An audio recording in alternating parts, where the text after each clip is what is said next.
नमस्कार, शुभ प्रभात। सुबह सुबह जब अपन जागते हैं तो आजकल क्योंकि व्हाट्सएप का ज़माना है और सुबह बहुत सारे गुड मॉर्निंग मैसेज मिलते हैं और उसमें अधिकांश मैसेज जो हैं वो या तो कचरा होते हैं या बहुत रिपीट होते हैं या वो सामान्य होता है। लेकिन कभी कभी बहुत कमाल की बात उसमें आ जाती है। आज सुबह एक ऐसा मैसेज पढ़ा मैंने, अपनी वाणी पर तो अफसोस हो सकता है पर अपने मौन पर आपको कभी अफसोस नहीं होगा। तो इसको पढ़कर मुझे महाभारत का एक प्रसंग याद आया, शेयर करता हूं आपके साथ। युद्ध खत्म हो चुका था और 18 दिन चला महाभारत का युद्ध, वो खत्म हो चुका था। और द्रौपदी जो है, ऐसा बताते हैं कि युद्ध के खत्म होने के बाद जब युधिष्ठिर को सिंहासन हो गया सब कुछ, तो द्रौपदी बहुत बूढ़ी लगने लगी थी। वैसे भी श्याम वर्ण की थी वो, बहुत रंग काला हो गया और बताते हैं कि चेहरे पे झुर्रियां और उम्र मतलब उनकी ऐसे जैसे 70-80 साल जैसी।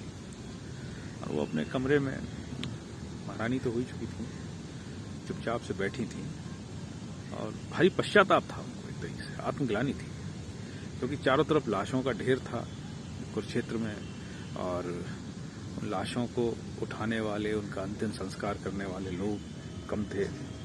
विधवाओं का एक तरीके से बहुत ज़्यादा संख्या हो गई थी और युद्ध के बाद यही होता है। आप सब वो अपने कमरे में थी तो उस समय भगवान श्री कृष्ण आते हैं उनके कमरे में। द्रौपदी जो है वो श्री कृष्ण को सखा कहती थी और द्रौपदी उनसे लिपट के रोने लगी। थोड़ी देर कृष्ण ने उनके सिर पर हाथ सहलाया और फिर बैठे बगल में और पूछे क्या बात है। तो द्रौपदी ने कहा कि सखा, क्या इस सब के लिए मैं ही अकेली जिम्मेदार हूं और मैं क्या कर सकती थी।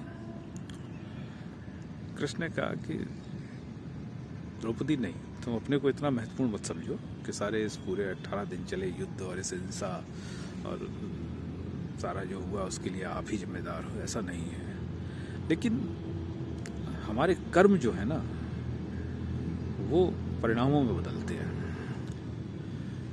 और उन्होंने उनको समझाया कि नियति जो है वो कर्म के आधार पर परिणाम तय करती है, हम उसमें फिर कुछ नहीं कर सकते। तो द्रौपदी ने कहा कि तुम मतलब हमारे घावों को सहलाने आए हो या उस पर नमक छिड़कने आए हो।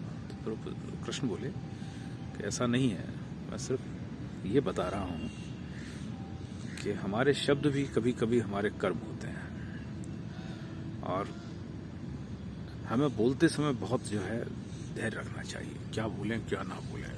उन्होंने द्रौपदी से कहा कि यदि तुम जब स्वयंवर हुआ और कर्ण को अपमानित ना करती और स्वयंवर में हिस्सा लेने देती तो शायद परिणाम कुछ और होते। फिर उन्होंने कहा कि शादी के बाद जब तुम आई तो कुंती ने जब तुम्हें 5 पतियों की पत्नी होने का आदेश दिया, प्रस्ताव रखा, तुम चाहती तो उसे अस्वीकार कर सकती थी और यदि तुम उसे अस्वीकार कर देती तो परिणाम कुछ और होता। उसके बाद महल में तुमने दुर्योधन को जो अपमानित किया अपने शब्दों से, और तुम ऐसा न करती तो चीरहरण न होता और चीरहरण न होता तो फिर ये युद्ध न होता और परिणाम कुछ और होता। तो तब प्रतिशोध की आग में तुम जल रही थी, अब तुम पश्चाताप की आग में जल रही हो। तो कहने का मतलब ये है कि हमारे शब्द भी कर्म हैं और हमें बहुत सोच समझ के तौल कर बोलना चाहिए और जो चीज़ नहीं बोलनी है उसे मत बोलो, क्योंकि जो भी बोलते हो आप उसका परिणाम जो है वो सिर्फ आप नहीं भोगते, पूरा परिवेश भोगता है। और महाभारत का युद्ध इसका उदाहरण है। आप पढ़िएगा, महाभारत के बहुत सारे प्रसंग हैं। आजकल इंटरनेट है, खोलिएगा, किताबें ले आइएगा, बहुत सारे लोगों ने महाभारत पे लिखा है। नरेंद्र कोहली का महासमर पढ़ लीजिएगा या महाभारत के बाद बहुत सारी किताबें आप पढ़िएगा। और कहने का तात्पर्य यह है कि मनुष्य का जो जहर है वो उसके दांतों में नहीं है, वो उसके शब्दों में है। तो आप जब भी बोलें बहुत सोच समझ के बोलें, क्योंकि जो आप बोलेंगे फिर वही आप भोगेंगे आप भोगेंगे, आपके सारे आसपास लोग भोगेंगे जो आपके प्रियजन हैं।